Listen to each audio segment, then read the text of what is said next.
мен соның үстіне мәтін жазып аударсам біреулер ойбай не толық аудармадың дейді. Соны толық аударсам ғана күреске аттанады екен де мен шал аударып қойып ол кісілер күреске аттана алмай жатыр екен. Мына Қытай.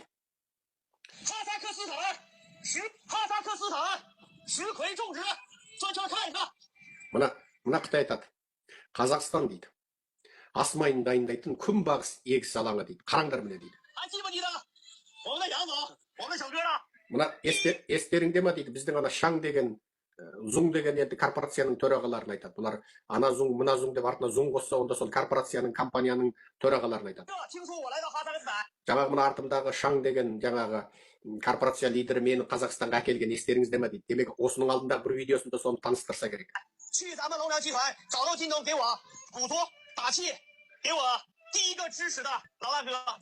Мені ең алғаш біткен, әйткен, қолдаған менің ағатайым, менің көкем ғой бұл кісі деп мақтап жатыр ана Қытай.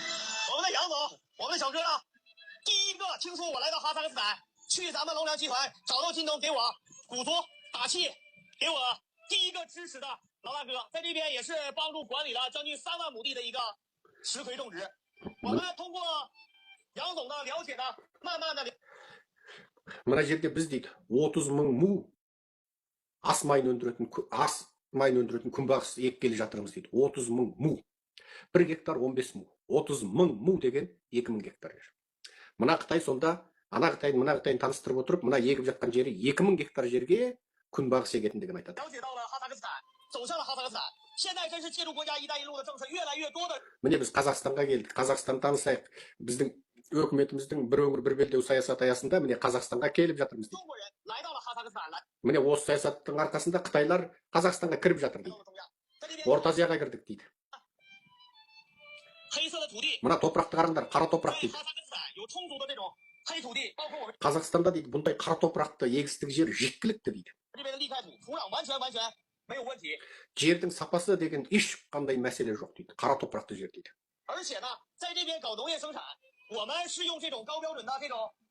Бұл жерде дейді, жоғары өнімді аграрлық өндіріс жасаймыз дейді. Біздің мына жерде жоғары технология қолданамыз дейді. Біздің бұл жерде өте жоғары өнімді басқару жүйеміз бар дейді. Бұл жерде электр бар дейді. Бұл жерде су бар дейді. Біз мына жерде дейді, міне барлық мәселені шештік дейді.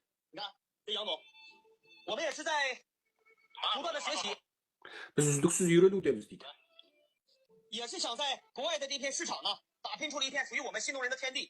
Біз дейді шетелдің өзінде дейді, өзімізге тән, Шиннің ұрында ат қойып апты, бұл жаңа аграр адамдарына тән, өзімізге тән жерді қалыптастырып жатырмыз дейді. Өзімізге тән дейді. Міне жерде 30 мың му дейді, яғни 2000 гектар жер күнбағыс егеміз дейді. Тек мына атраптың өзінде дейді, 50 мың му жер бар дейді, күнбағыс егетін дейді. Сонда жаңа мына 30 мың мынанікі болса, 2000 гектар мынанікі болса, тағы 20 мың гектар біреудікі болды ғой. Ол сонда гектарға шаққанда 1333 гектар жер. Мынау 2000 гектар жер. Сонда 3333 гектар жерде Қытайлар жұмыс істеп жатыр. Кім берді осы жерді? Кім беріп қойды? Сен 2 гектар жерге бизнес ашамын, бірдеңке егемін деп сен сұрап баршы, бермейді. 10 гектар жерді қазақ сұрап баршы, мен осы жерге күнбағыс егемін деп бермейді. Электрін әкеп қойған, суын әкеп қойған.